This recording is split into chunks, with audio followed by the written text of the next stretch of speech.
back at it. Had to switch over phones because somebody's running. Why you gotta put me on black? Why you gotta put me like that? I didn't say it was you. Who else is in I here? said somebody.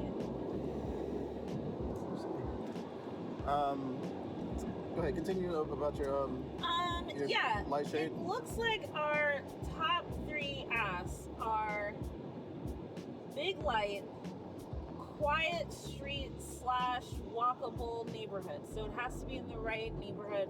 We're not necessarily Walkability. I didn't even think of that.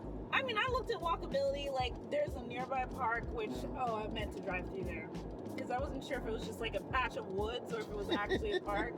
Because Google Maps, it looked like it was like woods. But the neighborhood, you could just keep walking throughout the neighborhood, and there's a lot of neighborhood to walk through. But as long as you don't go in the opposite direction onto Candler Road, that's sort of where the gaps were. And then obviously all the flooding in the basement, it's like, it wasn't even raining. Like, it was raining, but it wasn't like as bad as I know it can get in Georgia. Yeah, it was raining a lot this weekend. Like, it was raining a lot. It rains a lot. But also, here, just because it rains a lot, it. yeah. Just because it rains a lot, there should be water in the house. It's like yeah, like there shouldn't be that much water in the house. So we definitely, I would have been like a total fucking bitch for the due diligence. I would have been like, throw in a wet vac, humidifier. Like, I want to see this shit crispy dry, like a week before closing. So that's something that, you know, I would have said, because there is a way to mitigate that as long as you catch it early for all that it had to offer. But then it was on not the wrong street, but it was on a street that was loud. It was on a street that, you know, wasn't remote and had a lot of accessibility, which means it's easy to kind of get in and get out, rob something. It's not like a ton of our neighbors would have seen what happened because there's only one other house before you hit the main street. So we would have had to really think about security. And so, you know, top 3 asks is definitely walkable, quiet, private, neighborhood / street. So no main roads, no loud, busy streets. it was so loud. It was like highway loud. Yeah. And then the other 2 I would say is kitchen. Kitchen has to be immaculate. You know what I mean? Like, lots of counter space. And then light. There's got to be a lot of light coming through the house. Bedrooms, I don't care. Bathrooms, nice bathrooms are great. Yeah. But they're not a deal breaker if those other things are there. There might be that little thing you push over the edge, like that shower. Right. Was it one of the other houses? I'd be like, I can live with. If it's between 2 great houses and one of the bathrooms are nicer, I'm going to pick the one with the nicer bathroom. Yeah. But if it's between a house in the right neighborhood and a house in the wrong neighborhood, and you know the house in the right neighborhood has a basic ass bathroom, I'm picking that house. So the bathroom is sort of like a tiebreaker sort of thing. Nice spacious living room is important, but similarly not a deal breaker. But what I've noticed is that houses with nice kitchens always have nice living rooms, so those go hand in hand. And then what else was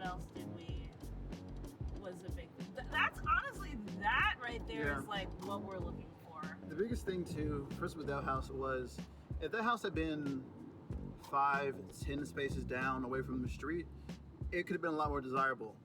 We could have made it work. You could have made it work. But the thing that stops that too is that there's water in the basement. That water, period. And I don't know, and it was. I have an opportunity to change a life. Oh, here we go. You guys, I've been trying to donate money because I never have cash, and this time I actually have cash. And I am about to like feed somebody for a whole month.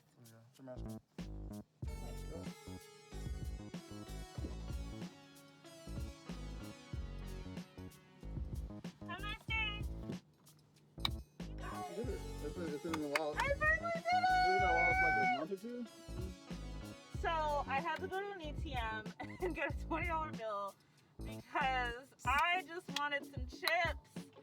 And then Tamari was like, do you want to just take $1 out of my wallet? And I was like, because I keep cash. Can't. I'm still old fashioned. I keep cash. She's like, I will never touch cash again. It's been in people's noses. I'm like, and I came down with a $20 bill and I was like, can I have $2? And he And so ever since then, I've been walking around with $20, and I was like, I'll just keep it as a donation for the next time somebody needs money. And ever since then, I have never had so little contact with the homeless population in my life. Like, all of a sudden, Because when you got it, they like don't want to talk to you. Ralph McGill turned into Virginia Highlands. It turned into Brookhaven. It was like the homeless cleanup of the century, and not a single person. Finally, we got off of Freedom Parkway, and there are those people who typically kind of hang out around like the exit of the highway, and I was like, here's my chance! So I just gave this random guy $20, and I don't even think he realized it was a $20 bill. I think he just thought it was $1, because he was just like, oh wow, thanks, but The baby is asleep. he didn't. It's either that, or he just like can't experience joy anymore.